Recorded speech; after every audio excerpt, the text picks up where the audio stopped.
नमस्कार दोस्तों, welcome to learning is a process. आज हम पढ़ेंगे क्लास 8 की हिस्ट्री का चैप्टर 2। चैप्टर का नाम है from trade to territory the company establishes. क्या है कि कंपनी है जो ईस्ट इंडिया कंपनी की बात हम करते हैं, वो पहले क्या बन के आए, व्यापारी बन के आए। धीरे धीरे उन्होंने क्या करा, टेरिटरी एक्वायर करना शुरू कर दिया, यानी कि यहाँ से लैंड को भी अपने अंडर करना शुरू कर दिया।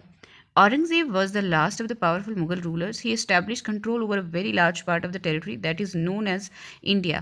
औरंगजेब जो हैं सबसे पावरफुल मुगल रूलर्स में से लास्ट माने जाते हैं, यानी अंतिम राजा थे जो बहुत पावरफुल थे। तो उन्होंने बहुत बड़ा हिस्सा जो है भारत का अपने अधीन किया था। After his death in 1707 many Mughal governors, subedars and big zamindars began asserting their authority and establishing regional kingdoms.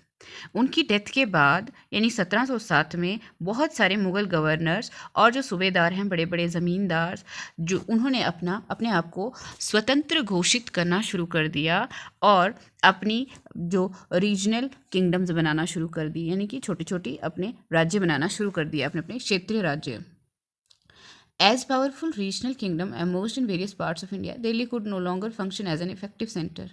देखो, जैसे अलग अलग क्षेत्रों में छोटे छोटे जो बहुत ताकतवर किंगडम जो राज्य बनने शुरू हो गए थे, उस वजह से जो है दिल्ली का जो इफ़ेक्ट है, दिल्ली का जो असर है, वो कम होता गया धीरे धीरे।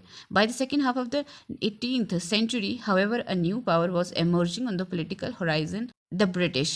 यानी 18वीं शताब्दी के ख़त्म होते होते क्या होता है कि नई पावर का एमरजेंस होता है। वो कौन सी पावर आती है? वो है ब्रिटिशर्स, यानी कि ब्रिटिशर्स पावर में आ जाते हैं। ये हमारे बहादुर शाह जफ़र हैं, ठीक है, अंतिम मुग़ल रूलर जिसे कह सकते हैं हम, ठीक है। नाउ देखते हैं हम, did you know that the British originally came as a small trading company and were reluctant to acquire territories. क्या आपको पता है कि जो ब्रिटिशर्स थे वो पहले कैसे आए थे? एक व्यापारी के रूप में वो भारत में आए और उन्हें कोई भी दिलचस्पी नहीं थी कि यहाँ की जो ज़मीन है उसको अपने अधीन करें, ऐसा कुछ भी नहीं था। How then did they come to be the masters. फिर ऐसा कैसे हो गया कि वो फिर यहाँ के मास्टर बन गए, यहाँ के वो अधिपति, अपने अंडर उन्होंने आधिपत्य ले लिया, इसका एक बहुत बड़े साम्राज्य को अपने अंडर कर दिया उन्होंने। In this chapter you will see how this came about. इस चैप्टर में हम यही देखेंगे कि ऐसा कैसे हो गया। East India company comes east. देखो, ईस्ट इंडिया कंपनी जो है कहाँ आती है? ईस्ट में। देखो, ये लोग यहाँ से हैं, ठीक है, तो भारत यहाँ से ईस्ट में पड़ता है, तो इस कंपनी को ईस्ट इंडिया कंपनी इसीलिए क्योंकि ये भारत में थी और ईस्ट वाले साइड में अपने देश से ईस्ट पूर्व की दिशा में थी, इसीलिए east India company. In 1600 the East India company acquired a charter from the ruler of England. देखो, 1600 में ईस्ट इंडिया कंपनी ने क्या किया? एक चार्टर को एक्वायर किया। किससे? जो इंग्लैंड के रूलर थे। कौन थे वहाँ पे तभी रूलर? यानी कि राजा या रानी, वो क्वीन एलिजाबेथ वन थे, ठीक है। Granting it the sole right to trade with the East. देखो, चार्टर वो मिलता है उनको जो उनको पूरा पूरा अधिकार दे देता है ईस्ट के साथ व्यापार करने का, रानी के द्वारा। This meant that no other trading group in England could compete with the East India Company. अगर इंग्लैंड में कोई दूसरा व्यापारी संघ है या गुट है, वो ईस्ट इंडिया कंपनी के साथ कोई भी कंपटीशन नहीं करेगा, मुकाबला नहीं करेगा। With this charter the company could venture across the ocean. देखो, ये जो चार्टर मिल गया ना, तो अब कंपनी क्या कर सकती थी? पूरे ओशन में अपना आधिपत्य बता सकती थी, जता सकती, यानी घूम सकती थी और अपना पूरी स्वतंत्रता से ओशन के थ्रू कहीं पे भी जा सकती थी। यहाँ looking for new lands from which it could buy goods at a cheap price. देखो, ऐसी अब वो कहीं भी घूम सकते थे स्वतंत्रता से, ऐसी जगह की खोज में जहाँ से उनको सस्ती, जो चीप प्राइस पे सस्ती चीज़ें मिल सकें और वो अपने यूरोप में उनको ले जा करके बेच सकें अच्छी कीमतों के साथ, अच्छे प्राइसेस के साथ। The company did not have to fair competition from other English trading company. देखो, कंपनी को कोई भी डर नहीं था कि इंग्लैंड से कोई और कंपनी जो है क्या करेगी, व्यापार के लिए उनको टक्कर देने या कंपटीशन देने के लिए आएगी, क्योंकि उनको चार्टर मिला हुआ था। Mercantile trading companies in those days made profit primarily bye excluding competition. जो मर्केंटाइल कंपनीज होती हैं ना, यानी कि जो व्यापारिक दृष्टिकोण से बनाई गई कंपनी होती हैं, जो क्या करती हैं, सस्ते रेटों पे चीज़ें खरीदती हैं और महंगे रेटों पे ले जाके उसे बेच करके खूब मुनाफा कमाती हैं। तो ऐसी कंपनीज जो थी अक्सर ऐसा किया करती थी उन दिनों कि कोई दूसरा उनसे बेहतर ना आ जाए जो उनके जो है काम को इफ़ेक्ट करे, ठीक है, so that they could buy cheap and sell dear. देखो, वो सस्ती चीज़ें खरीद के उनको अच्छे दामों पे बेच सकते थे। The royal charter however could not prevent other European powers from entering the eastern markets. देखो, रॉयल चार्टर दिया गया था, यानी कि रानी के द्वारा जो चार्टर उनको दिया गया था, अधिकार दिया गया था उस चार्टर के थ्रू कि वो आराम से वहाँ पे व्यापार कर सकते हैं भारत में या ईस्ट की दिशा में। तो अब इंग्लैंड से तो लोग रुक जाएंगे क्योंकि रानी ने कहा है, लेकिन दूसरे जो इंग्लैंड के अलावा जो भी यूरोपियन पावर्स हैं जिनको समुद्रों का ज्ञान था, नेवी का ज्ञान था और साथ में वो ईस्ट की तरफ व्यापार करने जाया करते थे, उनको तो नहीं रोक सकते थे वो लोग, है ना। तो now by the time the first English ship sailed down the west coast of Africa round the Cape of the Good Hope and cross the Indian Ocean. देखो, उसी समय क्या होता है, इंग्लिश जो शिप है वो सेल करती है इस तरह से केप ऑफ गुड होप की तरफ, ठीक है। तो अब ये कहाँ से इंडिया की तरफ आ जाती है यहाँ पे, ठीक है। तो ऐसे में क्या होता है, the Portuguese had already established their presence in the western coast of India. देखो, पुर्तगाली लोग जो थे ना वो ऑलरेडी वेस्टर्न कोस्ट यानी कि पश्चिमी किनारे पे आ चुके थे, ठीक है, क्योंकि वो भी व्यापारी थे और व्यापार के लिए आते थे अक्सर भारत, ठीक है। नाउ क्या है, और उनका जो बेस था, उनने कहाँ पे अपना बेस बनाया था, गोवा में। In fact it was Vasco da Gama, a Portuguese explorer who had discovered this sea route to India in 1498।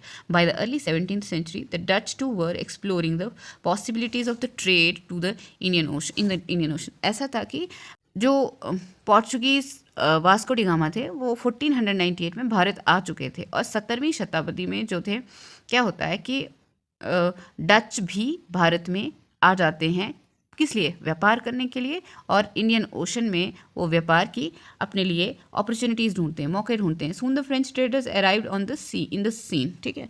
ऐसे में फ्रेंच जो व्यापारी थे वो भी सीन में आ जाते हैं, सामने आ जाते हैं। फ्रांस से लोगों ने सुना कि व्यापार अच्छा है, फायदेमंद है, तो वो भी आ जाते हैं। The problem was that all the companies were interested in buying the same thing. The fine qualities of cotton and silk produced in India had a big market in Europe. ऐसा प्रॉब्लम क्या थी कि जितनी भी companies थी वो सभी एक ही चीज़ को खरीदना चाहते थे।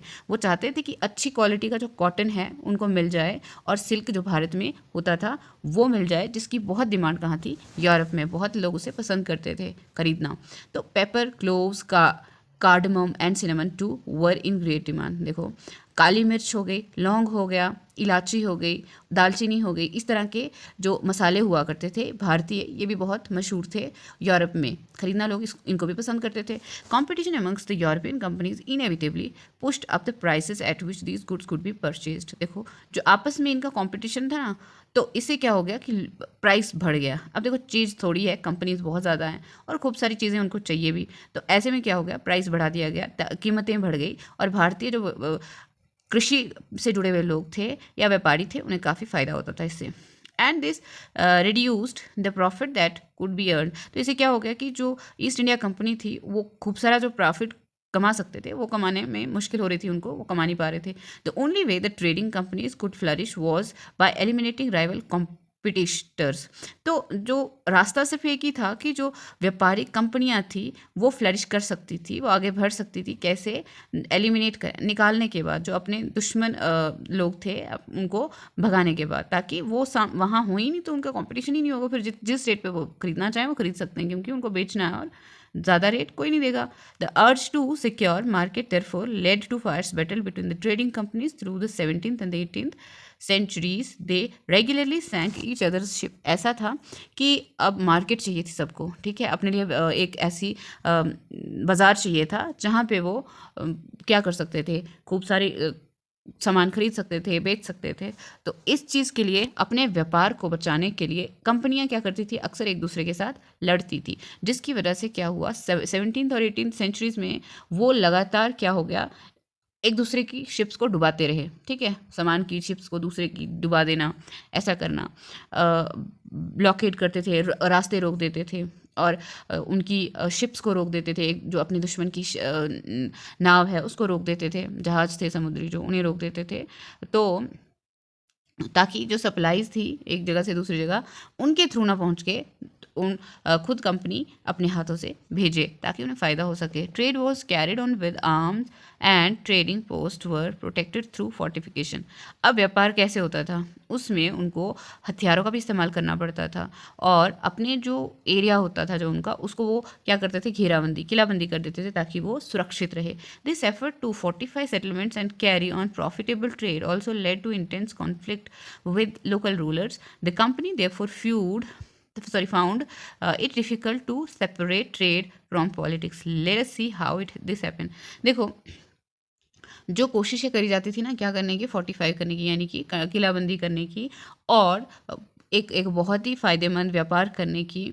इससे क्या हो गए, जो लोकल रूलर थे, जो यहाँ के राजा थे, वो भी आपस में कन्फ्लिक्ट में, द्वंद्व में पड़ गए। और उसके बाद क्या होता है कि जो कंपनी क्या करती है, उसके लिए मुश्किल हो गया कि वो व्यापार और जो पॉलिटिक्स है यानी व्यापार और राजनीति को अलग कर सकें। तो कैसे हुआ ये सब, हम ये आगे पढ़ते हैं। East India company began trade in Bengal. East India company कहाँ शुरुआत करती है अपनी ट्रेड की, व्यापार की, बंगाल में। The first English factory was setup on the banks of the river Hooghly. पहली जो इंग्लिश फैक्ट्री थी वो कहाँ सेट हुई थी, हुगली में सेट हुई थी, हुगली नदी के किनारे 1651 में, 1651 में।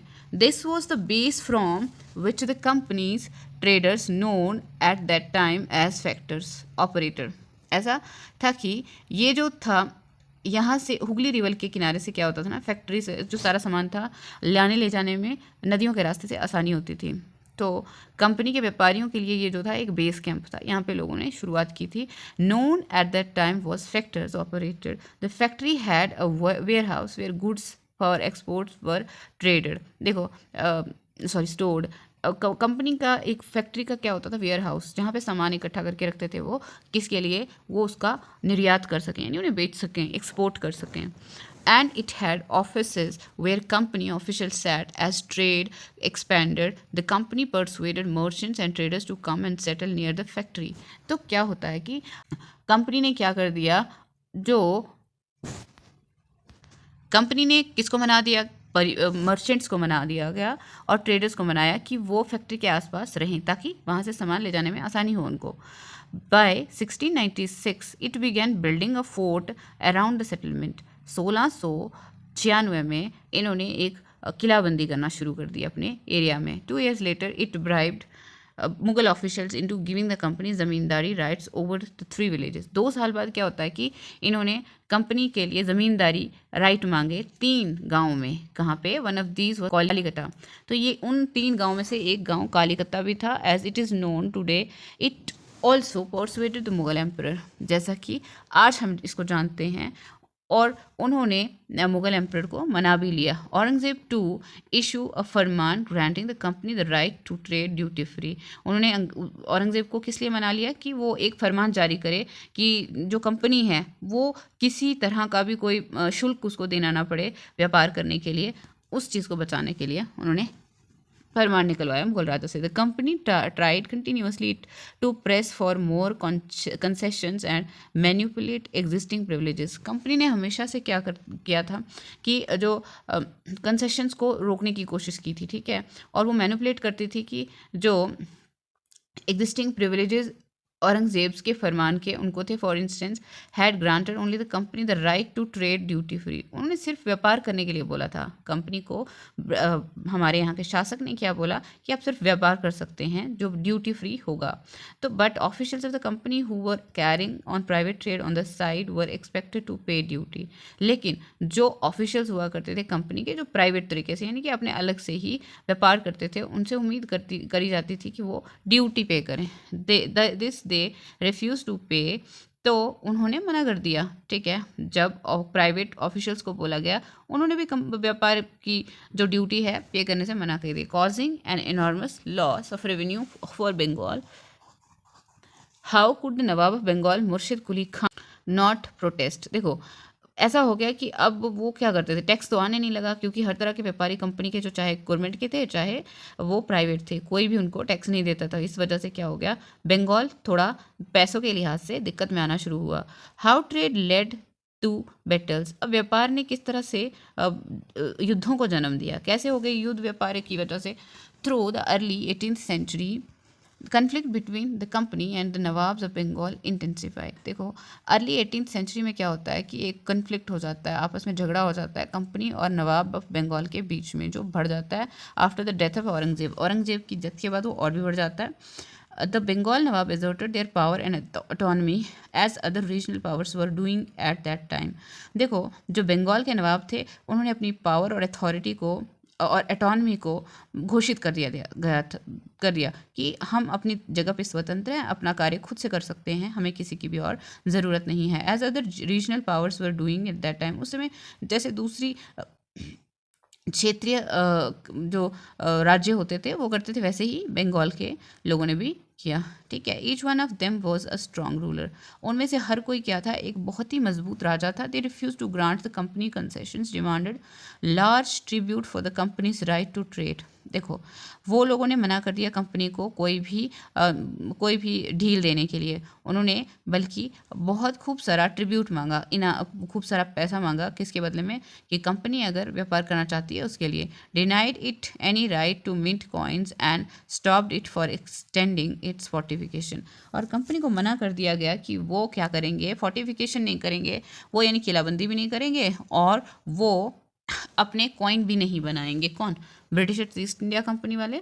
According to the company of deceit, they claim that the company was depriving the Bengal government of the huge amount of the revenue and undermining the authority of the Nawab. It was refusing to pay taxes, writing disrespectful letters and trying to humiliate the Nawab and his officials। ऐसा था कि ये जो company थी, इन्होंने कोई भी tax देने से मना कर दिया। तो उसके बाद क्या होता है कि डिसरिस्पेक्टफुल जो पत्र हैं वो लिखते रहे एंड वो क्या करते रहे कि उनको ह्यूमिलेट करते रहे। किसको? नवाब को और उनके ऑफिशियल्स को, यानी कि उनको जलील करते रहे। The company on it's part declare that the unjust demands of the local officials were running the trade of the company. ऐसा कंपनी जो है एक वो क्या करती है कि जो ये लोकल नवाब हैं या ऑफिशियल्स हैं, ये लोग हमसे ख़राब डिमांड्स रख रहे हैं, अच्छी डिमांड्स नहीं है इनकी, ये सही डिमांड्स नहीं है, गलत है ये। Officials were running the trade of the company and trade could flourish. देखो जो ऑफिशियल्स थे वो क्या कर रहे थे, व्यापार कर रहे थे कंपनी का, और क्या करते थे उसके बाद खूब सारा उनके पास धन आने के बाद वो काफ़ी ज़्यादा रिच हुआ करते थे। It was also convinced that in expand trade, it had to enlarge its settlements, buy up villages and rebuild its forts। ऐसा था कि जो तो कंपनी ने नवाब्स को अनजस्ट उनके ऊपर रूल लगाने वाले के रूप में घोषित कर दिया, बता दिया उन्होंने। और उन्होंने क्या कहा, ये भी मना दिया गया कि जो ट्रेड है, व्यापार है, जो एक्सपेंड करने के लिए उनको क्या करना चाहिए, इनकी जो सेटलमेंट्स हैं, इनकी जगह जो है उनको भी बढ़ाना पड़ेगा। गांव से लेकर के फिर क्या फोर्ट वगैरह बनाएंगे। The conflict led to confrontation and finally culminated in the famous battle of Plassey. देखो कन्फ्लिक्ट की वजह से क्या हो गया, कन्फ्रंटेशन होने लगे, आपस में झगड़े होने शुरू हो गए। ठीक है, and finally culminated in the famous battle of Plassey. और अंत में क्या होता है, इसका निचोड़ ये निकलता है कि बैटल ऑफ प्लासी हो जाती है, प्लासी का युद्ध हो जाता है। पपेट क्या होता है? पपेट होता है किसी के गुलाम, किसी के इशारों पर नाचने वाला। द बैटल ऑफ प्लासी का जो युद्ध है, when Alivardi Khan died in 1756, Sirajuddaulah became the nawab of Bengal. जब अलीवर्दी खान की डेथ होती है 1756 में, तो सिराजुद्दौला जो है नवाब बन जाता है, कहाँ का? बंगाल का। The company was worried about his power and keen on a puppet ruler who could willingly give trade concessions and other privileges. ऐसा था कि जो कंपनी थी वो बहुत परेशान थी, किसको लेकर के? किसकी पावर? वो चाहती थी कि जो नवाब हैं वो उनके हाथों की कठपुतली बन के रह जाए, ताकि उनको खूब सारी जो कंसेशन चाहिए, जो उनको जो फ्रीडम चाहिए वो मिल सके। So it tried to without success. तो कंपनी ने कोशिश भी किया इसके लिए, जिसके लिए उनको कामयाबी नहीं मिली ज़्यादा। To help one of the Sirajuddaula's rivals become the nawab. देखो कंपनी क्या कोशिश कर रही थी कि सिराजुद्दौला के किसी एक दुश्मन को क्या करना है, नवाब बनने में हेल्प करना है। And infuriated Sirajuddaulah asked the company to stop meddling in the political affairs of his domain। ठीक है, गुस्से में आए हुए सिराजुद्दौला ने कहा कि मेरे उस कार्य में आप लोग दखल अंदाजी ना करें, इंटरफेयर ना करें. Stop fortification and pay the revenues. After negotiation failed, the Nawab marched with 30,000 soldiers to the English factory at Qasim Bazaar, captured the company officials, locked the warehouse. ऐसा हुआ कि अब मना करते करते भी अंग्रेज़ उनकी बात नहीं मान रहे थे. ऐसे में वो क्या करते, 30,000 सिपाही लेकर के इंग्लिश लोगों की फैक्ट्री जो कासिम बाज़ार में थी उसको कैप्चर करने के लिए चल पड़ते हैं और कंपनी के ऑफिशियल्स को पकड़ लिया, वेयर हाउस को ताला लगा दिया. Disarmed all English man and blocked English ships. सभी इंग्लिश लोगों को क्या कर दिया, हथियार छीन लिए उनसे और इंग्लिश लोगों की जो नाव थी उसे क्या कर दिया, ब्लॉकेट कर दिया, बंद कर दिया, आना जाना उनका बंद कर दिया. Then he march to Calcutta to establish control over the company's fort there. तब फिर उन्होंने मार्च किया किधर के लिए, कैलकाता के लिए. वहाँ पे क्या करना था, अपना कंट्रोल बनाने के लिए, ताकि कंपनी का जो किला है उनके अंडर आ जाए. On hearing the news of the fall of Calcutta, company officials in Madras sent forces under the command of Robert Clive. ऐसा सुनने पर, ये न्यूज़ सुनने पर कि कैलकाता जो है उनके हाथ से निकल गया, किसके, ब्रिटिशर्स के हाथ से, तो कंपनी के ऑफिशियल्स क्या करते हैं, मद्रास से कुछ फोर्सेस भेजते हैं, किसके अंडर, क्लाइव के अंडर, रॉबर्ट क्लाइव के under. Reinforced by naval fleet, जिनके साथ कौन थे, नेवल फ्लीट भी थे, यानी कि लड़ाकू होते हैं, वो भी साथ में रहे उनके. Prolonged navigation with the nawab followed. Finally in 1757 Robert Clive led the company's army against Sirajuddaulah at Plassey. फिर उन्होंने काफ़ी ज़्यादा उनके साथ, एक दूसरे के साथ उनका झगड़ा लंबा समय तक चला. उसके बाद 1757 में रॉबर्ट क्लाइव ने क्या किया था, अपनी आर्मी के साथ मिलकर प्लासी में युद्ध किया सिराजुद्दौला के साथ. One of the main reasons for the defeat of Nawab was that the forces led by Mir Jafar, one of the Sirajuddaulla's commander, never fought the battle. नवाब की हार का कारण ये था कि जो मीर जाफ़र थे, सिराजुद्दौला के कमांडर थे, उन्होंने कभी युद्ध किया ही नहीं. इस वजह से क्या हो गया, वो हार गए थे युद्ध में. Clive and had manage to secure his support by promising to make him nawab after crushing Sirajuddaulah. Clive ने वादा किया था कि वो उन्हें नवाब बना देंगे, किसको, मीर जाफ़र को, किसके बाद, सिराजुद्दौला को खत्म करने के बाद. The battle of Plassey became famous because it was the first major victory the company won in India. Battle of Plassey जो है बहुत फेमस हो जाता है, क्यों, क्योंकि ये पहली बड़ी जीत थी कंपनी की भारत में. प्रॉमिस ऑफ रिचेस, इसका मतलब है कि किसका वादा, आपको धन दौलत मिलेगा खूब सारा, ऐसा वादा. The territorial ambitions of the mercantile east India company were viewed with distrust and doubt in England. देखो टेरिटोरियल, अब जब वो जीतने लगे, यहाँ पे अलग अलग एरिया को जीत के अपने अंडर लेने लगे, तो ईस्ट इंडिया कंपनी के ये एक्शन की वजह से किसको डाउट हो जाता है, इंग्लैंड में उनके जो गवर्नमेंट है उनको डाउट होने शुरू हो जाता है कि कुछ कंपनी गलत कर रही है इंडिया में. After the battle of Plassey Robert Clive wrote to William Pitt. Battle of Plassey के बाद रॉबर्ट क्लाइव ने विलियम पिट को लिखा, one of the principal secretaries of the state, to the England monarch on 7 January 1759 from Calcutta. Calcutta से Robert Clive लिखते हैं, जो एक मेन सेक्रेटरीज में से एक थे, किसके, जो वहाँ के राजा थे उस समय, तो उनको लिखते हैं कैलकाता से Robert Clive. But so large sovereignty may possibly be an object too extensive for a mercantile company. I flatter myself that there will be little or no difficulty in obtaining the absolute possession of these rich kingdoms. जब उनको doubt होता है तो वो कोई ना कोई action लेते हैं ना. तो ऐसे में रॉबर्ट क्लाइव उनको क्या करेंगे, एक चिट्ठी लिखते हैं, कहते हैं कि जो भारत में हमारा जो कंपनी है उसको फ़ायदा हो सकता है, आगे बढ़ सकती है, और इतना बड़ा चाहे थोड़ी सी मुश्किल हो लेकिन हम उसे अपने अंडर कर सकते हैं, ताकि हमें खूब सारा धन दौलत का फ़ायदा हो सकता है, हमें वहाँ पे अपने आप को यहाँ पे एस्टेब्लिश करके अपनी टेरिटरीज बना के. Now I leave you to जज whether an income yearly of you 2 million sterling with the possession of 3 provinces. अब मैं आप पे छोड़ता हूँ कि आप क्या चाहते हैं. 1 साल की 2 मिलियन स्टर्लिंग की इनकम चाहिए आपको, किसके साथ, 3 प्रोविंसेस के साथ. Be an object deserving the public attention. क्या ये ज़रूरी है या फिर पब्लिक अटेंशन की तरफ ज़्यादा आप ध्यान देंगे, इनकम ज़्यादा ज़रूरी है या पब्लिक अटेंशन. तो अब देखो नवाब कंप्लेंट करते हैं, किसको करेंगे, यहाँ पे ये आ गया, नवाब कंप्लेंट कर रहे हैं. कब की बात है ये, In 1733, the Nawab of Bengal said this about the English traders. When they first came into the country, they petitioned the then government in a humble manner for liberty to purchase a spot of ground to build a factory house upon, which was no sooner granted, but they built a strong fort, surrounded it with a ditch which has communication with the river, and mounted a great number of the guns upon the wall. देखो, नवाब कहते हैं कि पहले जो आते हैं Britishers आते हैं, वो क्या करते हैं, यहाँ पे छोटा सा पीस मांगते हैं ताकि वो अपनी एक फैक्ट्री बना सकें, और धीरे धीरे उसको क्या करते हैं, उस फैक्ट्री को फोर्टिफाई कर देते हैं, वो घेराबंदी कर देते हैं, एक डिच बना देते हैं वहाँ पे, जिसका कनेक्शन किसके साथ था, नेवी के साथ, ठीक है। कम्युनिकेशन उसका रिवर यानी नदियों के साथ कम्युनिकेशन था वहाँ से, और बहुत सारी गन्स लगा दी दीवारों पे। कारण क्या है, अब उनको सिक्योरिटी डर लगता था कि इतनी सिक्योरिटी क्यों। They have enticed several merchants and others to go and take protection under them, and they collect a revenue which amount to 1 lakh.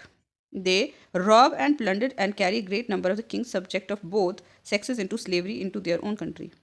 अब देखो वो क्या कर रहे हैं, वो हमारे यहाँ से बहुत सारे जो व्यापारी हैं उनको फ़ायदे का नाम दे करके उकसाते हैं, और साथ में क्या करते हैं, बहुत सारे ऐसे भारतीय लोग हैं, चाहे वो औरतें हैं या आदमी हैं, उनको ले जाके क्या बनाया है, बंदी बना दिया है, अपना गुलाम बना दिया है। तो नवाब को ये लग रहा था कि जो अंग्रेज़ हैं कुछ ना कुछ गलत कर रहे हैं। After the defeat at Plassey, Sirajuddaula was assassinated and Mir Jafar made the nawab. देखो, प्लासी में हारने के बाद सिराजुद्दौला को मार दिया गया, ठीक है, और मीर जाफर को नवाब बना दिया गया। The company was still unwilling to take over the responsibility of administration. अब कंपनी जो थी अभी भी एडमिनिस्ट्रेशन की जो रिस्पॉन्सिबिलिटी, जिम्मेदारी थी, यानी कि प्रशासन की जिम्मेदारी नहीं लेना चाहती थी। Its prime objective was the expansion of trade. इसका जो मेन मोटिव था वो क्या था, व्यापार को बढ़ाना सिर्फ। If this could be done without conquest through the help of the local rulers who were willing to grant privileges, then territories need not to be taken over directly.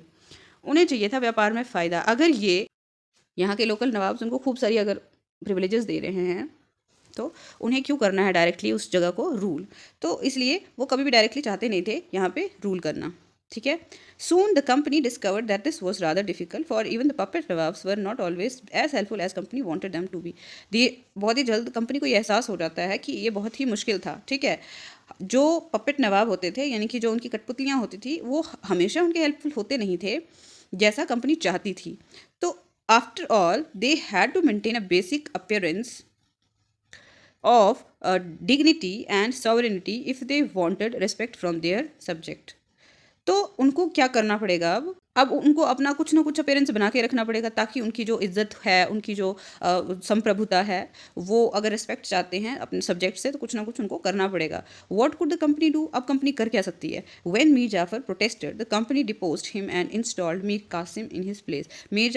जब मीर जाफर ने विद्रोह किया तो ऐसे में कंपनी ने उसे निकाल दिया, और उसके बाद उन्होंने वहाँ पे मीर कासिम को वहाँ का नवाब बना दिया। When Mir Qasim complained, he in turn was defeated in a battle fought at Buxar in 1764।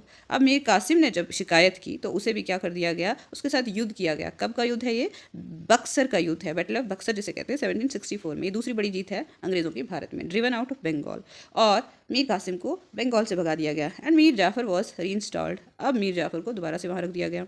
The Nawab had to पे ₹5 lakh every month, but the company wanted more money to finance its wars. तो मीर जाफर को बना तो दिया गया, लेकिन हर महीने उसे 5 लाख रुपए देने थे, और इससे भी ज़्यादा चाहती थी कंपनी, क्योंकि वो कहते थे कि जो हमारे युद्ध होते हैं उसके लिए पैसे की ज़रूरत जो भी पड़ेगी वो पूरी करनी है। And meet the demands of trade and its other expenses, और व्यापार के लिए भी जो खर्चा लगता था और जितने भी अलग अलग खर्चे लगते थे उसके लिए उन्हें पैसे को पूरा करने के लिए ये सब उनके ऊपर थोप दिया। It wanted more territories and more revenue. अब कंपनी और भी टेरिटरीज चाहती थी और भी ज़्यादा टैक्सेस, रेवेन्यू या कर चाहती थी। By the time Mir Jafar died in 1765 the mood of the company had changed. जैसे मीर जाफर की डेथ होती है 1765 तो कंपनी का मूड चेंज हो जाता है। Having fail to work with puppet nawab, तो जो उनके पपेट थे, कठपुतली नवाब थे, उसमें भी वो ज़्यादा कामयाब हुए नहीं थे उनके साथ। Clive declared we must indeed become nawabs ourselves. Clive ने ये बात कही कि हमें खुद से नवाब बन जाना चाहिए, क्योंकि नवाब लोग हमारी पूरी तरह से हेल्प नहीं कर पाएंगे। Finally in 1765 the Mughal emperor appointed the company as the diwan of the province of Bengal. तो और 1765 में मुगल राजा जो थे उन्होंने अपॉइंट कर दिया कंपनी को, किसका नवाब, बंगाल प्रांत का नवाब बना दिया गया उन्हें, या जो दीवानी का राइट मिला उन्हें। तो कंपनी को उससे इजाज़त मिल जाती है कि खूब सारा वो क्या करे, कर इकट्ठा कर सकते हैं, और बहुत सारे अलग अलग रिसोर्सेज जो हैं बंगाल के इस्तेमाल कर सकते हैं वो। This solve a major problem that the company had earlier face. ये बहुत बड़ी जो समस्या पहले कंपनी को आ रही थी वो अब ठीक हो चुकी थी उनके लिए। From the early 18th century its trade with India had expanded. अब 18वीं शताब्दी के शुरुआत से ही जो भारत के साथ जो कंपनी का ट्रेड था, व्यापार था, वो बढ़ चुका था। But it had to buy most of the goods in India with gold and silver imported from Britain. तो मगर उनको करना क्या पड़ता था कि खूब सारे उनको क्या करना, सामान खरीदने के लिए इंडिया से, इंग्लैंड से सिक्के लाने पड़ते थे सोने और चांदी के, ठीक है। तो this was because at this time Britain had no goods to sell in India. तो ऐसा इसलिए होता था कि ब्रिटेन के पास कोई भी ऐसी चीज़ नहीं थी जो भारत में वो बेच सकते थे। The outflow of the gold from Britain slowed after the battle of Plassey. तो जो गोल्ड का आउटफ्लो था ब्रिटेन से वो स्लो हो जाता है, ठीक है, बैटल ऑफ प्लासी के बाद। अब वो गोल्ड नहीं लेके आ रहे हैं ब्रिटेन से यहाँ कोई चीज़ खरीदने के लिए, यहाँ का खर्चा उनको पूरा करने के लिए बंगाल से जितना कर आता था उसे वो पूरा कर लेते थे। And entirely stopped after the assumption of diwani. और जब दीवानी मिल जाती है उनको बैटल ऑफ बक्सर के बाद, ठीक है, तो उस समय के बाद तो बिल्कुल भी कोई भी गोल्ड लेके भारत में नहीं आते थे। These revenues could be use to purchase cotton and silk textile in India. और ये जो रेवेन्यू कर उनको मिलता था इससे ही वो सिल्क, कॉटन और जो कपड़े का चीज़ें थी वो भारत में खरीदते थे। मेंटेन कंपनी ट्रुप, और कंपनी के जो सैनिक थे उनको भी उनका खर्चा भी वहीं से निकालते थे। And meet the cost of building the company fort and office in at Calcutta. ये सारे खर्चे जो है कोई भी कंपनी की बिल्डिंग्स होती थी या फिर कोई भी किला बनाते थे वो जो, या ऑफिस बनाते थे कैलकाटा में, वो सारा खर्चा उनको यहीं से मिलता था। यहाँ का कार्य करने के लिए उनको यहीं से खर्चा पूरा हो रहा था। Company officials became nawabs. देखो ब्रिटिशर्स का ये शब्द है नवाब्स। तो कंपनी के जब ऑफिसर्स हैं अब उनको नवाब्स कहा जाता है। कैसे? What did it mean to be nawabs? इसका क्या मतलब है कि नवाब बन गए? It meant of course that the company acquired more power and authority. इसका मतलब ये था कि कंपनी के पास खूब सारी ताकत आ चुकी थी और खूब सारा उनका कंट्रोल हो चुका था। किसके ऊपर? बंगाल के ऊपर, ठीक है। But it also meant something else. इसका मतलब कुछ और भी था। Each company servant began to have vision of living like nawabs. देखो जो कंपनी के सर्वेंट्स होते थे ना, कंपनी के जो सेवक होते थे, वो क्या करते थे, उन्होंने सपने देखना शुरू कर दिया कि वो अब नवाब की तरह जिंदगी जिएंगे। How did Clive see himself? देखो जब ये सबको इंग्लैंड में पता चलता है कि क्लाइव ने बहुत सारी रिश्वत लेकर के पैसा इकट्ठा किया है। क्लाइव एक बहुत नॉर्मल सा इंसान था, बैकग्राउंड कुछ ज़्यादा नहीं था, तो खूब सारा पैसा इकट्ठा करने की वजह से उन पर ट्रायल हो जाता है। कहाँ? इंग्लैंड में। At this hearing in front of a committee in parliament, Clive declared that he had shown admirable restraint after the Battle of Plassey. That is what he said. देखो जो कमेटी में parliament में जो committee बैठती है ना, सबका ये कहना था कि बहुत ही सराहनीय हिम्मत दिखाई है क्लाइव ने बैटल ऑफ प्लासी में, ठीक है। मतलब consider the situation in which the victory at Plassey had placed me. देखो वो खुद को कहते हैं कि कौन? क्लाइव कहते हैं कि आप वो सिचुएशन के बारे में सोचो कि प्लासी की बैटल की वजह से मैं कहाँ पहुँच गया। A great Prince was dependent on my pleasure. और एक बहुत बड़ा जो राजकुमार था वो मेरी इच्छाओं के ऊपर निर्भर था। And opulent city lay at my mercy. Its richest bankers bid against each other for my smiles. ऐसा था कि एक बहुत अमीर सिटी, जो बहुत ही खूबसूरत शहर था, वो मेरी दया के ऊपर निर्भर थी अब। और इसके बहुत बड़े बड़े बैंकर्स जो थे वो क्या कर रहे थे, एक दूसरे के साथ क्या कर रहे थे, बोलियाँ लगा रहे थे मेरी एक खुशी के लिए, एक हंसी के लिए। I walked through vaults which were thrown open to me alone, piled on either hand with gold and jewels. Mr. Chairman, at this moment I stand astonished at my moderation. देखो तो वो कहते हैं कि मैंने इतना बड़ा काम किया है, वो लोग मेरी इतनी, वहाँ पे मेरी इतनी इज्जत बन गई है, मैंने इतना इतना कुछ कर दिया वहाँ पे, तो मुझे हैरानगी हो रही है कि मेरे साथ जो ट्रायल हो रहा है किस बात को लेकर के हो रहा है, क्योंकि मैंने तो जीता है वहाँ पे। जीतने के बाद मेरे पास ये सब कुछ है। अब देखो after the battle of Plassey the actual nawabs of Bengal were forced to give land and vast sum of the money as personal gifts to the company officials. देखो हमने पहले पढ़ा है इसको, ठीक है, इसको पढ़ने के बाद अब हम पढ़ रहे हैं इसको। यहाँ से पढ़ते हैं हम। तो यहाँ क्या कह रहे हैं ये कि जो प्लासी की बैटल है, तो एक्चुअल नवाब बंगाल के जो थे उन्हें ज़मीन देने पर मजबूर कर दिया गया और खूब सारा पैसा देने पर और बहुत सारे उनको गिफ्ट देने के लिए कहा जाता था कंपनी के ऑफिशियल्स को। तो Robert Clive himself amassed a fortune in India. Robert Clive ने खूब सारा पैसा इकट्ठा किया था, जिसकी वजह से उनका इंग्लैंड में ट्रायल हुआ, यानी कि उनको पेशी देनी पड़ी। वहाँ पे पार्लियामेंट ने उनके ऊपर कमेटी बिठा दी कि आपने वहाँ गलत तरीकों से पैसा कमाया है। He had come to Madras now Chennai from England in 1743 at the age of 18। वो कब आए थे मद्रास चेन्नई में? भारत में आए थे वो इंग्लैंड से 1743 में, जब वो कितनी उम्र के थे? 18 साल के। When in 1767 he left India, in India his Indian fortune was worth $401,102 इतने पैसे लेकर के वो गए. Interestingly, when he was appointed governor of Bengal in 1764, he was asked to remove corruption in company administration, but he was himself cross examined in 1772 by the British Parliament, which was suspicious of his vast wealth. Although he was acquitted, he committed suicide in 1774. ऐसा था कि जब वो आया, बहुत छोटा सा लड़का था, बड़े होके 1743 के बाद से लेके 1767 तक उन्होंने खूब सारा धन इकट्ठा कर लिया था भारत में. इतना ज़्यादा कर लिया था कि अब वो ताकतवर भी तो बहुत हो गया था, ठीक है. और साथ में उन्हें गवर्नर अपॉइंट कर दिया गया, कहाँ का, बंगाल का. 1764 में, 1757 में उनको एक बारी इंग्लैंड में उनकी ये तारीफ की गई कि उन्होंने बहुत ही बहादुरी से काम किया कि नवाब को हरा दिया, ठीक है. उसके बाद गवर्नमेंट ने उन्हें कहा कि आपको कंपनी की जो रिश्वतखोरी है, जो करप्शन का सिस्टम है, उसे ख़त्म करना है. तो वो क्या करते हैं, क्रॉस एग्जामिनेशन होता है उनका 1772 में ब्रिटिश पार्लियामेंट में. तो उनको इस बात का शक था उन पे कि उन्होंने खूब सारा जो धन इकट्ठा किया है वो कहीं गलत तरीके से किया होगा. तो हालांकि वो बरी हो गए. बरी होने के बाद भी क्लाइव को अंदर से गिलानी हुई तो उन्होंने सुसाइड कर दिया, ठीक है, 1774 में. However not all company official succeeded in making money like Clive. हालांकि जो सारे ऑफिशियल्स थे, क्या उनको सक्सेसफुल मिली थी जिस तरह से क्लाइव ने बहुत खूब सारा मनी इकट्ठा कर लिया था, पैसा. Many died an early death in India due to disease and war, and it would not be right to regard all of them as corrupt as dishonest. देखो, जो कंपनी के ऑफिशियल से बहुत सारे बहुत जल्दी मर जाते थे, वो कभी कभी बीमार होकर मर जाते थे, कभी कभी युद्ध में मर जाते थे. तो सभी लोगों को हम क्या रिश्वतखोर और बेईमान नहीं कह सकते. Many of them came from humble background. बहुत सारे लोग जो हैं गरीब घरों से आया करते थे. And their upper most desire was to earn enough in India, return to Britain and lead a comfortable life. उनकी सबसे बड़ी इच्छा ये होती थी कि वो खूब सारा धन भारत में कमाएं और वापस जाकर के वहाँ पे इंग्लैंड में अपनी अच्छी जिंदगी जिएं. Those who manage to return with wealth led flashy lives and flaunted their riches. जो वापस जीवित चले जाते थे वो खूब सारी धन के साथ क्या करते थे, वहाँ बहुत कंफर्टेबल लाइफ जिया करते थे और खूब सारी अपनी जो शो ऑफ करते थे, अपनी अमीर होने का दिखावा करते थे. दे वर कॉल्ड नबोब्स. उन्हें क्या बोलते थे इंग्लैंड के लोग, नबोब्स हैं भाई. ये एक उनको ताना था. And englishise version of Indian word nawab. ये इंग्लिसाइज वर्जन है किसका, इंडियन नवाब का, ठीक है. They were often seen as upstarts and social climbers in British society and were ridiculed or made fun of in plays and cartoons. उन्हें क्या माना जाता था कि उन्होंने क्या किया है, तो उस सोसाइटी में खुद को ऊंचा उठाने के लिए उन्होंने गलत कामों से पैसा इकट्ठा किया होगा, वहाँ जाके करप्शन की है, ये सब मतलब. तो उनकी काफ़ी बेइज्जती की जाती थी. कैसे, वो लोग क्या करते थे, प्लेस बनाते थे, हैं, प्लेस के थ्रू उनको बेइज्जत करते थे, जलील करते थे, कि कार्टून बना के उनकी बेइज्जती होती थी. उनको बोलते थे नबोब्स हैं ये. Company rule expands. अब कंपनी का जो रूल है वो बढ़ जाता है. If we analyse the process of annexation of the Indian states. अगर हम एनालाइज करें किसका कौन सा प्रोसेस, इंडियन स्टेट्स का एनेक्सेशन करने का, यानी कि इंडियन स्टेट्स जो ब्रिटिशर्स ने छीनी उनके प्रोसेस को एनालाइज करें तो उसमें क्या देखेंगे हम, फ्रॉम 1757 से 1857 तक लगभग 100 साल के दौरान उन्होंने किस तरह से छीनी थी इंडियन स्टेट्स उनसे, इंडियन लोगों से. सर्टन की एस्पेक्ट्स एमर्ज. कुछ जो हैं, कुछ इंपॉर्टेंट चीज़ें सामने आती हैं. The company really launched direct military attack on an unknown territory. Company ने बहुत ही ऐसा कह सकते, बहुत ही कम ऐसा किया होगा कि एक डायरेक्ट मिलिट्री अटैक जो है एक अननोन टेरिटरी पे किया होगा. मतलब ऐसे इंसिडेंट्स नहीं दिखते हैं कि डायरेक्टली उन्होंने अटैक किए होंगे. डायरेक्ट अटैक हमेशा नहीं करते थे वो, कभी कभी बहुत इमरजेंसी जब उनको, जैसे कि बैटल ऑफ प्लासी किया, बैटल ऑफ बक्सर किया, ये उनके डायरेक्ट अटैक थे.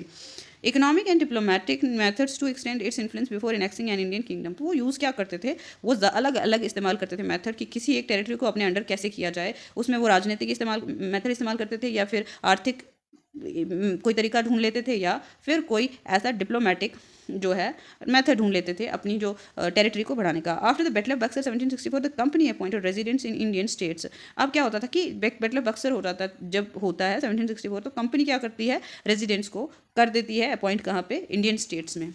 दे वर political and commercial agents and their job was to serve further the interest of the company. अब वो लोग क्या होते थे, एजेंट्स होते थे. किसके लिए काम कर रहे हैं, कंपनी के लिए काम कर रहे हैं. और कंपनी के जो हित है उसके लिए कार्य करते थे वो लोग. Through the residents the company officials began interfering in the internal affairs of the Indian states. तो इनके थ्रू, रेजिडेंट्स के थ्रू ही जो कंपनी है, जो आंतरिक भारतीय स्टेट्स के मामले जो थे उनके अंदर घुसना शुरू हो गई. They try to decide who was to be the successor of the throne. अब उन्होंने हमेशा कोशिश करते रहे वो कि कौन नया जो सक्सेसर होगा, कौन नया जो राजा बनेगा, इस तरह की वो कोशिशें करते थे. And who was to be appointed in administrative post, और किसको हम प्रशासन व्यवस्था में डालें, ये सब के लिए वो काफ़ी तत्पर रहते थे और इसमें वो अपना काफ़ी ज़्यादा से इन्वॉल्वमेंट दिखाते थे. Sometimes the company forced the states into a subsidiary alliance. कभी कभी कंपनी ने क्या चीज़ ज़बरदस्ती थोपा स्टेट्स के ऊपर, सब्सिडरी अलायंस. सब्सिडरी अलायंस में क्या होता है, according to the term of this alliance, इस अलायंस के हिसाब से Indian rulers were not allowed to have their independent armed forces. भारतीय राजाओं को कोई भी इजाज़त नहीं थी कि वो अपनी जो स्वतंत्र आर्मी है बना सकें. They were to be protected by the company. उनकी रक्षा कौन करेगा, कंपनी करेगी. But had to pay for the subsidiary forces. और जो कंपनी की फोर्सेज हैं उनकी जो पैसे हैं वो कौन देंगे, राजा देंगे. That the company was suppose to maintain for the purpose of this protection. तो देखो, कंपनी रखेगी फोर्सेस, है ना, उनकी स्टेट को प्रोटेक्ट करने के लिए, तो खर्चा कौन देगा, राजा लोग देंगे. लेकिन अपनी तरीके से वो आर्मी नहीं रखेंगे, कंपनी ही उनको देगी. ठीक है. If the Indian rulers fail to make the payment then part of their territory was taken away as penalty. अगर भारतीय राजा लोग ऐसा करने में फेल हो जाते थे तो उनकी जो कुछ जमीन का हिस्सा ले जाया जाता था, छीन लिया जाता था. For example, when Richard Wellesley was governor general. मिसाल के तौर पर, एग्जाम्पल के तौर पर, उदाहरण के तौर पर क्या कह सकते हैं हम कि जब रिचर्ड वेल्जली जो गवर्नर जनरल बने 1798 में, 98 से लेके 1805 में, तो नवाब अवध जो है उन्हें फोर्स किया गया कि वो अपनी आधी जो ज़मीन है वो कंपनी को दे दें. कब, 1801 में. As he failed to pay for the subsidiary forces. जैसे वो फेल हो गए क्या करने के लिए, सब्सिडरी फोर्सेज को पूरा पेमेंट करने के लिए. Hyderabad was also force to cede territories on similar ground. तो हैदराबाद के साथ भी सेम किया किसने, कंपनी ने. उनसे भी कुछ ज़मीन इसी तरह से ले ली थी उन्होंने. What power did the resident have. जो रेजिडेंट लोग थे उनके पास क्या पावर हुआ करती थी. दिस इज व्हाट जेम्स मिल कहते हैं, the famous economist and political philosopher and from Scotland wrote about the resident appointed by the company. देखो, ये जेम्स मिल जो हैं एक बहुत बड़े अर्थशास्त्री और पॉलिटिकल फिलोसफर, तो और साथ वो वहाँ कहाँ के रहने वाले थे, स्कॉटलैंड के रहने वाले थे. वो लिखते हैं कि जो रेजिडेंट अपॉइंट किए जाते थे कंपनी के, उनके क्या जो पावर्स होती थी. We place a resident who really is king of the country. तो अंग्रेज कहते थे कि हम एक रेजिडेंट रख रहे हैं यहाँ पे जो कि देश का क्या है, राजा है. Whatever injunctions of the non interference he may act under. ठीक है. तो देखो, जो इंस्ट्रक्शन होती थी नॉन इंटरफेरेंस की, उन्हीं के हिसाब से वो काम किया करते थे, यानी कि दखल अंदाजी डायरेक्टली नहीं कर रही हैं. As long as the prince acts in perfect subservience. Sir, तो उन्हें कुछ नहीं करना है जब तक कि जो राजकुमार है वो उनके अंडर, उनके अधीन होके काम करता है. And does what is agreeable to the residents. और अगर राजकुमार जो रेजिडेंट्स के लिए सही है वो सब करते हैं तो कोई भी दिक्कत नहीं, कुछ भी नहीं करना है उनको. That is to the British government things go on quietly. They are managed without the residents appearing much in the administration of affair. But when anything of a different nature happen, the moment the prince takes a course which the British government think wrong, then comes clashing and disturbance. तो ऐसा होता था कि जब तक सब कुछ ठीक चल रहा है, ब्रिटिशर्स के अकॉर्डिंग चल रहा है, उनके रेजिडेंट्स की बात मानी जा रही है वहाँ पे, तब तक कुछ भी नहीं. लेकिन जैसे ही प्रिंस खिलाफत कर देता है, अगेंस्ट बोलने शुरू हो जाता है, तो क्या करना शुरू, ब्रिटिशर्स क्या करते थे, उनको लगता था कि हम उनके लिए जो गलत हो रहा है, उसके बाद उनके बीच में युद्ध हो जाता था, परेशानियाँ खड़ी हो जाती थी. अब टीपू सुल्तान की बात करते हैं. द टाइगर ऑफ मैसूर कहते हैं उन्हें. ठीक है. The company restored to direct military confrontation when it was a threat to its political and economic interests. तो कंपनी क्या कहते हैं, मिलिट्री का जो डायरेक्ट युद्ध कंपनी के साथ, जब इन्हें देखा कि जो राजनीतिक आर्थिक जो इनके जो हित थे वो अब हिल रहे थे, किसकी वजह से. This can be illustrated with the case of the southern Indian state of Mysore. देखो, ये केस को हम स्टडी कर सकते हैं. जो मैसूर का स्टेट है उसके साथ जो जब आर्थिक और राजनीतिक जो सामंजस्य नहीं बैठा कंपनी का, तो वहाँ पे क्या किया उन्होंने. Mysore had grown in strength under the leadership of powerful ruler like Haidar Ali. देखो, मैसूर बहुत ताकतवर हो चुका था, किसके अंडर, जो पावरफुल राजा हैदर अली थे वहाँ के, उनके अंडर. 1761 से 1782 तक वो राजा रहे वहाँ के. एंड हिज फेमस सन टीपू सुल्तान, और उनका बेटा भी जो बहुत प्रसिद्ध था, वो भी काफ़ी स्ट्रॉन्ग था. Ruled from 1782 to 1799. तो राज कब तक किया, 1782 से लेकर 1799 तक. Mysore controlled the profitable trade of the Malabar coast. Mysore ने कंट्रोल किया था जो ट्रेड था, कहाँ का, मालाबार कोस्ट का. मालाबार कोस्ट में जितना भी ट्रेड होता था तो वो मैसूर के अंडर था, और काफ़ी फ़ायदा होता था उस ट्रेड से.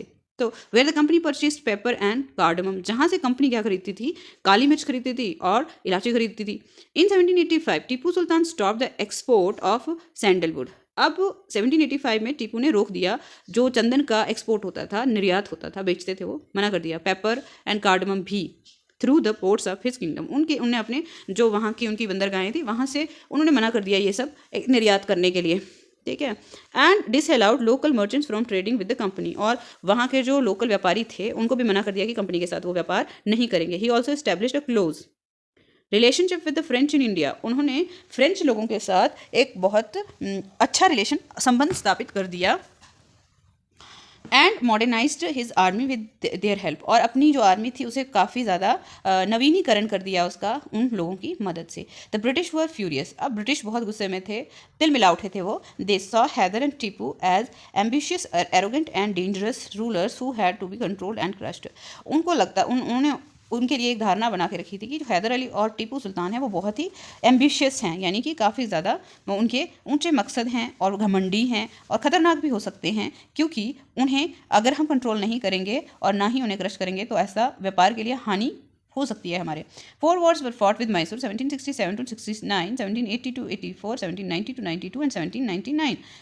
तो इस तरह से क्या हुआ, 4 युद्ध हुए मैसूर के साथ ब्रिटिशर्स के।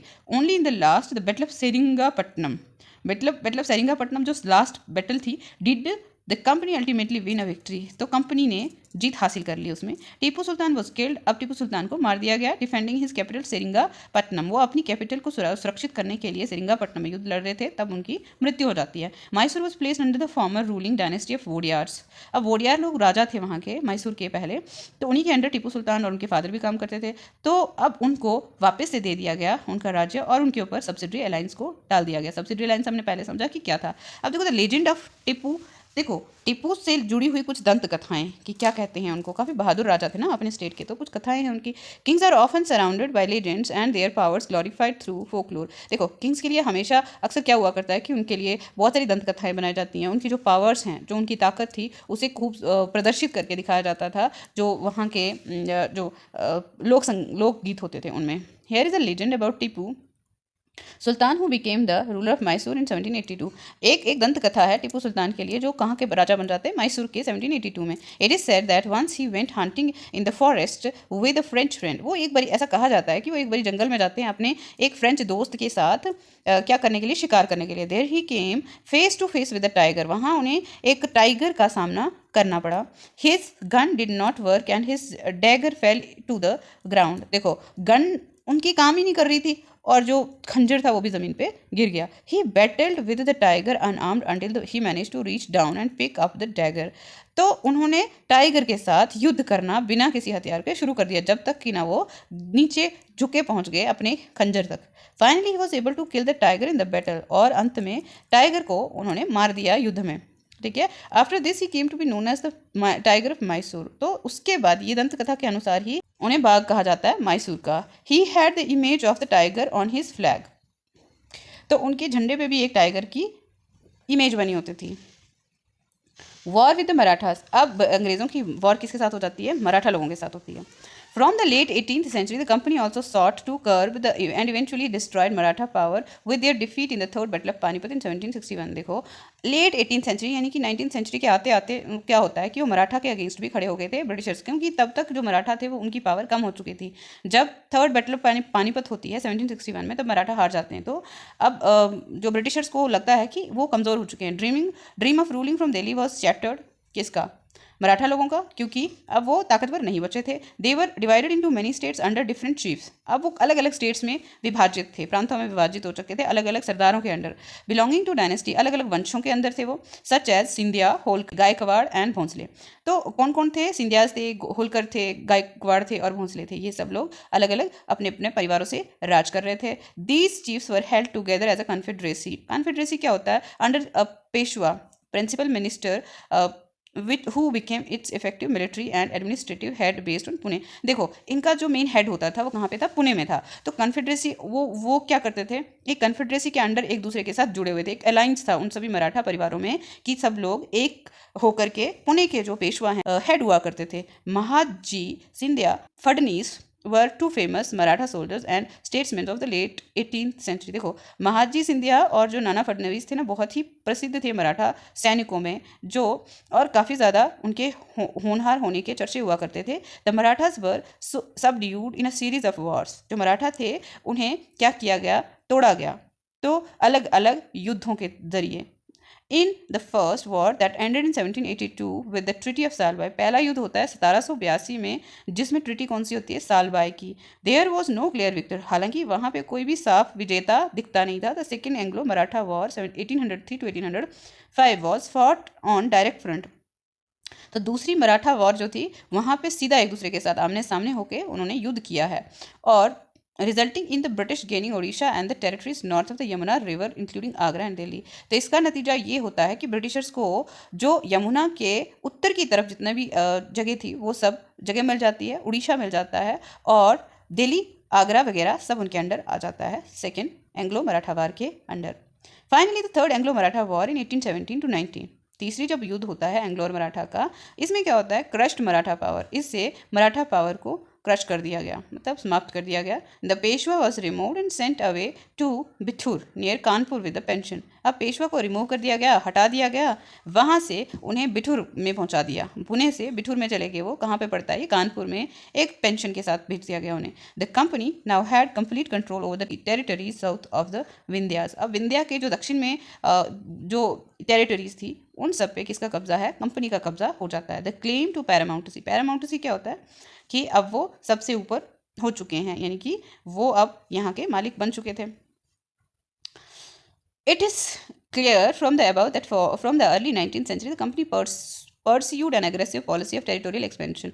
देखो ऊपर जितना हमने पढ़ा ना, उन्होंने, हम ये देख सकते हैं कि उन्होंने मैसूर वालों के साथ युद्ध किया, नवाब लोगों के साथ युद्ध किया, मराठा लोगों के साथ युद्ध किया, तो मतलब वो एग्रेसिव यानी कि काफ़ी खूंखार पॉलिसी को लेकर के चल रहे थे। वो लोगों को कोई अपना हथियार इस्तेमाल कर रहे थे वो अपनी जो ज़मीन को बढ़ाने के लिए, अपनी अंडर टेरिटरी को लेने के लिए। Under lord Hastings governor general from 1813 to 1823 a new policy of paramountcy was initiated. अब ये पॉलिसी कौन सी है, पैरामाउंटेसी, किसके अंडर आ जाती है, लॉर्ड हेस्टिंग जब आते हैं तब, जो गवर्नर जनरल हैं तब से ये शुरू हो जाती है। पैरामाउंटेसी क्या हो गया कि अब हम सबसे ऊपर हैं, सब हमारे अंडर रहेंगे, कोई भी राजा कोई भी कुछ हो वो हमसे पूछ के काम करेंगे। Now the company claimed that its authority was paramount or supreme, hence its power was greater than that of the Indian states, तो इसीलिए इनकी जो पावर है वो भी स्टेट से ज़्यादा है। In order to protect its interest it was justified in annexing or threatening to annex any Indian kingdom. तो अब ये खुद के जो हितों के लिए क्या करते थे कि या तो फिर टेरिटरीज एनेक्स कर लेते थे या फिर उनको धमका के रखते थे कि उनकी जो टेरिटरीज हैं वो छीन ली जाएंगी, यानी कि उनकी ज़मीनें जो हैं छीन ली जाएंगी उनसे। This view continue to guide later British policies as well, अब जो बाद में ब्रिटिश की पॉलिसीज बनने लगी, ये एक तरीका उन्होंने हमेशा अपने पास रखा। This process however did not go unchallenged, हालांकि जो ये उनका तरीका था इसको भी काफ़ी चैलेंजेस से होकर गुजरना पड़ता था। तो for example when the British try to annex the small states of Kittur in Karnataka today, Rani Channamma took to arms and led an anti-British resistance movement। देखो उन्होंने ये प्रोसेस से, जब एक छोटा सा स्टेट है कि कर्नाटका में छोटी सी एरिया है जिसको बोलते हैं कित्तूर, वहाँ की रानी थी चन्नम्मा, वो युद्ध के लिए उठ खड़ी हुई थी ब्रिटिशर्स के अगेंस्ट। जब उन्होंने ऐसा किया, she was arrested in 1824 and died in prison, और उन्हें अरेस्ट कर लिया गया, उन्हें जेल में डाल दिया गया और वहाँ पे वो मर जाती हैं 1829 में। बट रायाना अ पुअर चौकीदार of Sangolli in Kittur carried on the resistance, Rayanna एक गरीब चौकीदार हुआ करते थे संगोली के, जो कित्तूर में ही था। वहाँ उन्होंने लगातार ब्रिटिशर्स का विरोध करना जारी रखा, किसके बाद, रानी चन्नम्मा के बाद। तो अब क्या होता है, he was caught and hanged by the British in 1830। अब 1830 में उन्हें उस गरीब जो चौकीदार हैं उसे भी पकड़ के फांसी दे दी। You will read more about several cases of resistance later in the book, बाद में अगले के चैप्टर्स में हम और भी जो उनके खिलाफ जो विद्रोह हुए हैं उनके बारे में पढ़ेंगे। In the late 1830s the East India company became worried about Russia. 1830 के बाद की बात है कि कंपनी को चिंता होने लगी रशिया की वजह से। It imagined that Russia might expand across Asia and enter India from the north waste. उन्हें लगता था कि जो रशिया है वो एक्सपैंड करेगा, एशिया की तरफ बढ़ेगा, क्योंकि उस समय रशिया क्या कर रहा था, बहुत सारे देशों को अपने अंडर ले रखा था रशिया ने, और अपनी जो एक्सपेंशनिस्ट पॉलिसी के ऊपर काम कर रहा था। और driven by this fear the British now wanted to secure their control over the north west. इस डर की वजह से वो क्या करना चाहते थे, भारत का जो नॉर्थ वेस्ट का हिस्सा है उस पर कब्जा करना चाहते थे। They fought a prolonged wars with Afghanistan. उन्होंने अफगानिस्तान से बहुत लंबे युद्ध किए between 1838 and 1842 and establish indirect company rule there. और 1838 से 1842 तक उन्होंने इनडायरेक्ट रूल इस्टेब्लिश कर दिया वहाँ पे कंपनी का। Sindh was taken over in 1843। Next in the line was Punjab. देखो, सिंध को उन्होंने अपने कब्जे में 1843 में कर लिया। उसके बाद अब वो चाहते थे कि पंजाब को भी अपने कब्जे में कर लिया जाए। But the presence of Maharaja Ranjit Singh held back the company after his death in 1839। लेकिन महाराजा रंजीत सिंह ने उन्हें ऐसा करने नहीं दिया। लेकिन जब रंजीत सिंह की डेथ हो जाती है 1839 में, तब क्या होता है, two prolonged wars were fought with the Sikh kingdom. दो लंबे लंबे युद्ध लड़े गए सिख लोगों के साथ। Ultimately in 1849 Punjab was annexed. 1849 में क्या हो गया, पंजाब को छीन लिया गया। अब द डॉक्ट्रिन ऑफ लैप्स की बात करते हैं। The final wave of annexation occurred under the lord Dalhousie who was the governor general from 1848 to 1856। जो अंतिम छीनने का कार्य किसके अंडर हो जाता है, लॉर्ड डलहौजी के अंडर हो जाता है। और वो गवर्नर जनरल 1848 से लेकर 1856 तक रहे। और he devised a policy that come to be known as the doctrine of lapse. उन्होंने पॉलिसी बनाई, बताते हैं वो कौन सी, जिसे बोलते हैं डॉक्ट्रिन ऑफ लैप्स। ये पॉलिसी थी क्या, the doctrine declared that if an Indian ruler died without a male heir his kingdom would lapse. इस डॉक्ट्रिन के तहत अगर भारतीय राजा मर जाते हैं बिना किसी बेटे के, अगर उनका कोई बेटा नहीं है तो उनकी जो राज्य है वो छीन लिया जाएगा, ठीक है, वो ब्रिटिशर्स के अंडर आ जाएगा। That is become part of company territory. One kingdom after another was annexed simply by applying this doctrine. तो इस तरह से अलग अलग राज्यों को इस डॉक्ट्रिन ऑफ लैप्स के तहत छीन लिया गया।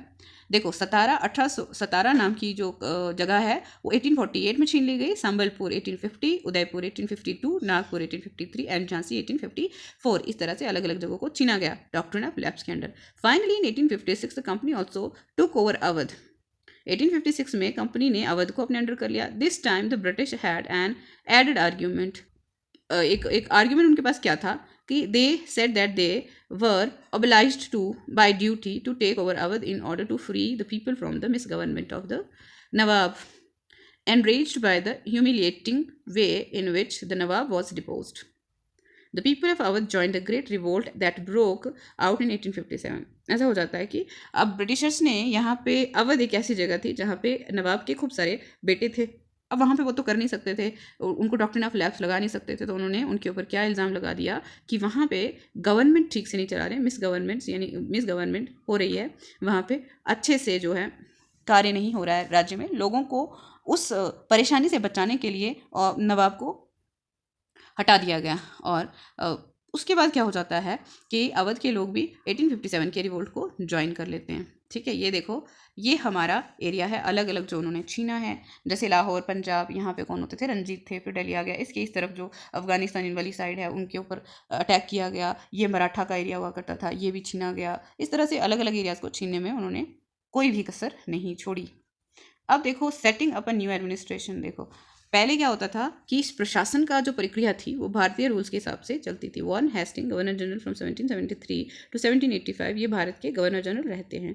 was one of the many important figures who played a significant role in the expansion of company power. ये कंपनी पावर को बढ़ाने में जो लोग थे उनमें से एक बहुत ही इंपॉर्टेंट माने जाते हैं। By significant role in the by his time the company had acquired power not only in Bengal but also in Bombay and Madras. इस समय तक कंपनी ने पावर ना सिर्फ बंगाल में ही हासिल कर ली थी बल्कि मद्रास, बॉम्बे वगैरह साइड में भी कंपनी पावरफुल हो चुकी थी। British territories were broadly divided into administrative units called the presidencies. जो ब्रिटिश के राज्य थे उन्हें अलग अलग डिवाइड ऐसे हिस्सों में, जिनको वो क्या कहते थे, प्रेसिडेंसीज कहते थे। There were 3 presidencies. कितनी प्रेसिडेंसीज थी? 3, बंगाल, मद्रास एंड बॉम्बे, ये 3 थी। Each was ruled by the governor. हर एक के ऊपर रूल कौन करता था? Governor, the supreme head of the administration. सबसे ऊपर जो होते थे प्रशासन में उनको बोलते थे वॉज द गवर्नर जनरल। उन्हें गवर्नर जनरल कहा जाता था। Warren Hastings, the first governor general. Bharat में फर्स्ट गवर्नर जनरल कौन थे? Warren Hastings. Introduce several administrative reforms. उन्होंने बहुत सारे प्रशासन में बदलाव लाए, notably in the sphere of justice, और न्याय प्रणाली में ज़्यादातर, ठीक है। 1772 a new system of justice was establish. 1772 से एक नया जो सिस्टम है न्याय का, उसे शुरू किया गया। Each district was to have 2 courts, हर डिस्ट्रिक्ट के 2 कोर्ट हुआ करते थे। क्रिमिनल कोर्ट जिसे फौजदारी कोर्ट कहते थे, अदालत कहते थे, यानी कि जहाँ पे क्रिमिनल लोगों के केस देखे जाते थे, एंड द सिविल कोर्ट जिसे दीवानी अदालत कहा जाता था, जहाँ सिविल केसों की सुनवाई होती थी। Maulvi and Hindu pandits interpreted Indian laws for the European district collectors who presided over civil courts. तो अब किसकी मदद लेते थे? और भारतीय लोगों को अगर उन्हें न्याय देना है तो वो मुस्लिम्स के लिए मौलवी से बात करते थे और हिंदू के लिए पंडित लोगों से बात करते थे, ताकि उससे क्या हो, प्रशासन को अच्छे से चलाया जा सके, पता चले कि ये लोगों का न्याय प्रणाली है क्या। The criminal court were still under qazi, जो क्रिमिनल कोर्ट हुआ करते थे ना वो काजी के अंडर होते थे या फिर मुफ्ती, but under the supervision of the collector. लेकिन उनके ऊपर कौन नजर रखता था? कलेक्टर नजर रखते थे। ठीक है, इस तरह से A major problem was that the Brahmin Pandit gave different interpretation of local laws based on different schools of the धर्मशास्त्र।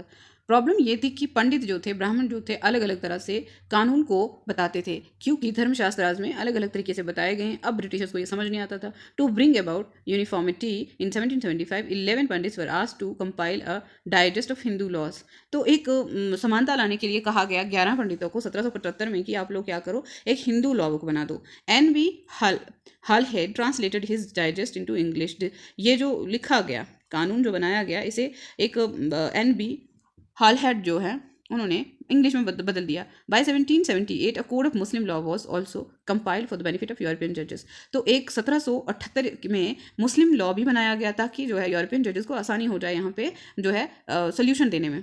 Under the regulation act of 1773 a new supreme court was established while a court of appeal Sadar Nizamat Adalat was also set up at Calcutta. देखो, supreme court 1773 में बना दिया गया और सदर निज़ामी अदालत कहाँ पे सेट होती है? कैलकटा में। ठीक है, the principal figure in the Indian district was the collector.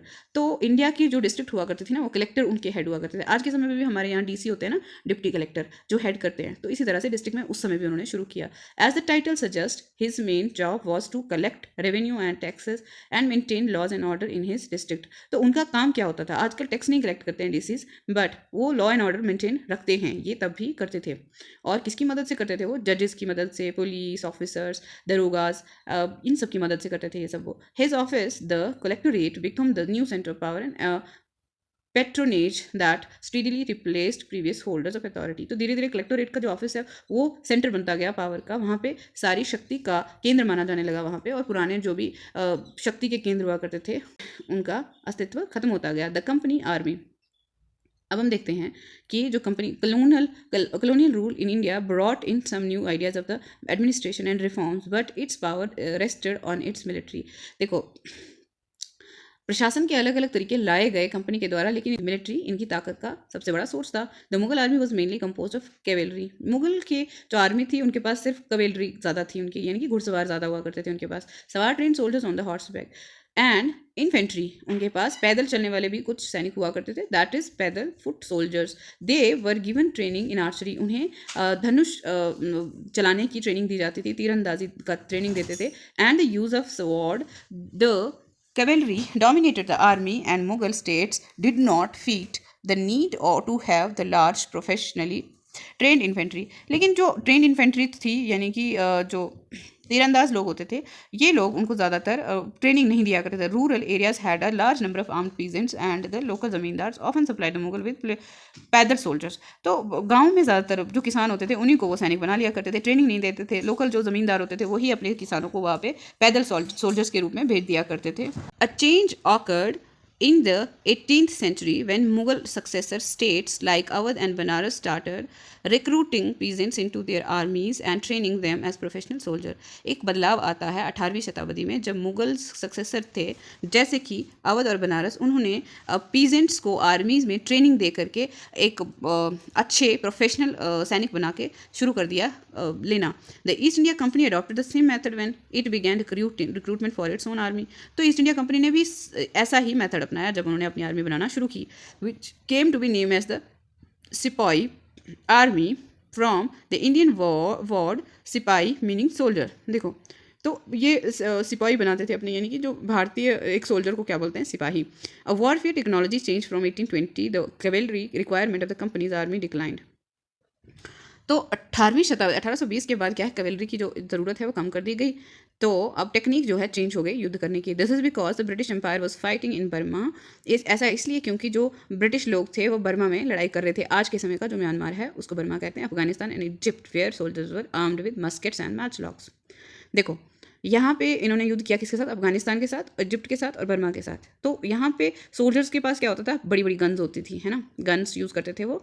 और एक पाउडर डाल के जो आग लगाई जाती थी गन को, तो उसको मैच लॉक बोलते थे। इस तरह की गन्स का इस्तेमाल होना शुरू हुआ। The soldiers of the company's army had to keep pace with changing military. अब कंपनी की आर्मी के जो सोल्जर्स थे वो क्या करते थे, चेंजिंग मिलिट्री रिक्वायरमेंट के हिसाब से काम किया करते थे। Requirements and its infantry regiments now became more important. तो अब जो इन्फेंट्री रेजिमेंट्स होते हैं ना, पैदल चलने वाले लोग, वो ज़्यादा इंपॉर्टेंट हो गए। उनको ट्रेनिंग दी जाती थी, गन्स दी जाती थी, लेकिन पैदल ज़्यादा इस्तेमाल किए जाने लगे लोग। In the early 18th century the British began to develop a uniform military culture. 18वीं शताब्दी की शुरुआत में जो है उन्होंने एक जैसा मिलिट्री का कल्चर को बढ़ाना शुरू कर दिया। किसने, ब्रिटिशर्स ने। ठीक है, soldiers were increasingly subjected to European style training. जो सोल्जर्स थे ना, उनको क्या किया जाता था, यूरोप के तरीके से ट्रेनिंग दी जाने लगी। Drill and discipline that regulated their life for more than before. तो उनसे ड्रिल्स की जाती थी और करवाई जाती थी और डिसिप्लिन उनके अंदर लाया जाता था, ताकि उनकी जो जीवन है और भी जो डिसिप्लिन में रह करके एक सिपाही की तरह काम कर सकें वो। Often this created problem since caste and community feeling were ignored in building a force of professional soldiers. ये इससे बहुत सारी प्रॉब्लम्स आए जिसका कारण क्या था कि ब्रिटिश लोगों को जातिवाद का पता था नहीं और कम्युनिटी का कोई एहसास था नहीं। इसलिए लोगों को लगता था कि ये कास्ट के सिस्टम के साथ खिलवाड़ हो रहा है। अगर वो प्रोफेशनल जो सोल्जर्स तैयार करते थे वो किसी भी जाति से उठा लेते थे उनको। Could individuals so easily give up their caste and religious feeling. क्या लोग इतनी आसानी से अपने जाति और अपनी धार्मिक भावनाओं को छोड़ सकते हैं? Could they see themselves only as soldiers and not as members of community. क्या वो सिर्फ अपने आप को एक सिपाही के रूप में देख सकते थे, उन्हें कोई कम्युनिटीज़ की कोई ध्यान नहीं रहता? What did the sipahis feel? Sipahis को लगता क्या था? How did they react to the changes? और उन्हें क्या रिएक्शन दिया, कैसा उन्होंने भावना प्रकट की जो उनकी जीवन में बदलाव आ रहा था उसके लिए। In their lives and their identity, और उनकी पहचान भी बदल रही थी जो। That is their sense of who they were. जो वो थे कौन, ये एक सेंस होती है हर इंसान की, मैं कहाँ से हूँ, कौन हूँ, ये सब के लिए जो उन बदलाव आ रहे थे। The revolt of 1857 gives a glimpse into the world of the sipahis. The revolt of 1857 से पता चलता है कि सिपाहीज को कितना बुरा लगा था जो उनके साथ भावनाओं के साथ जो खिलवाड़ हुआ उसको लेकर के। You will read about this revolt in chapter 5। और हम कहाँ पढ़ेंगे इसको, 5वें चैप्टर में पढ़ेंगे इस विद्रोह के बारे में। अब कंक्लूजन के बारे में पढ़ते हैं। Thus the East India Company was transformed from a trading company to a territorial colonial power. अब ईस्ट इंडिया कंपनी को बदल दिया गया एक ट्रेडिंग कंपनी से एक टेरिटोरियल कलोनियल पावर में। The arrival of the new steam technology in early 19th century also added this process. देखो, नई स्टीम टेक्नोलॉजी यानी कि भाप का इंजन जो है ना उसी समय आता है, इससे भी काफ़ी बदलाव आया था। Till then it would take anywhere between 6 to 8 months to travel to India by sea. तब तक क्या था कि कहीं से भी यात्रा करते हुए भारत तक पहुंचने के लिए लगभग 6 से 8 महीने लग जाते थे। Steam ships reduce the journey time to 3 weeks। तो स्टीम की जो शिप्स होती थी, नाम होती थी, जहाज होते थे जो, वो क्या करते थे, वो 3 हफ्तों में इतने बड़े लंबे सफ़र को कवर कर लेते थे। Enabling more Britishers and their families to come to a far off country like India. और इससे क्या हो गया, बहुत सारे अंग्रेज़ और उनके परिवार एक बहुत दूर देश जो भारत है उसमें आ सकते थे आसानी से, है ना। By 1857 the company came to exercise direct rule. 1857 में कंपनी जो है वो आती है डायरेक्ट रूल के लिए भारत में, मतलब over about 63% of the territory and 78% of the population of the Indian subcontinent। तो 63% जो आबादी थी, लैंड थी, और 78% जो लोग थे उनके ऊपर रूल करना शुरू कर देते हैं ये लोग। Combined with its indirect influence on the remaining territory. और जो इनका इनडायरेक्ट इन्फ्लुएंस था जो बची खुची टेरिटरी थी उस पर, and population of the country, और लोग कहीं पे डायरेक्ट कहीं पे इनडायरेक्ट। तो डायरेक्टली उनके पास 63% ज़मीन थी और 78% लोग थे, बाकी indirectly. The East India Company had virtually the whole of India under its control.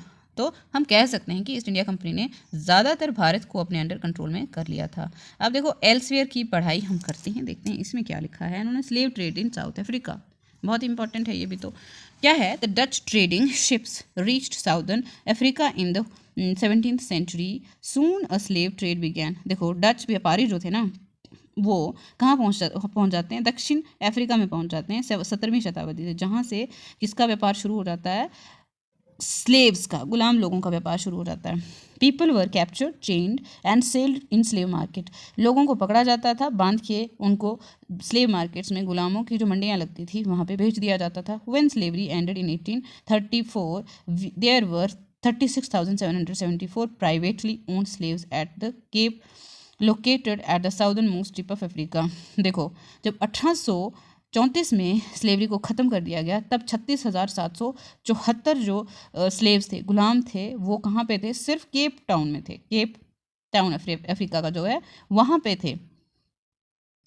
A visitor to the Cape in 1824 has left a moving account of what he saw at the slave auction. तो एक जो visitor हैं, यहाँ पे यात्री आते हैं, वो उन्होंने एक अकाउंट लिखा है कि स्लेव का जो बोली लगती थी, ऑक्शन होता था, वो कैसे होता था। Having learned that there was to be sale of cattle, मैंने सुना था कि जानवरों की बिक्री होती है, farm, stock etcetera by auction. तो बोली लगती है उनकी, जो भी सामान है या जानवर है उनका। We halted our wagon for the purpose of procuring fresh oxen. तो क्या करते थे कि जैसे बैल वगैरह की बोलियाँ लगती हैं, ये सब होता था। Among the stock was a female slave and her 3 children.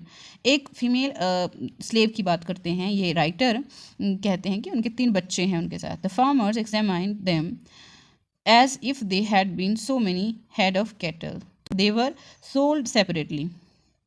मतलब उनके लिए जानवर थे, वो इंसान थे ही नहीं, उनको अलग अलग बेच दिया गया, माँ और 3 बच्चों को अलग कर दिया गया। एंड 2 डिफरेंट परचेजर्स, और अलग अलग खरीदारों को बेच दिया गया।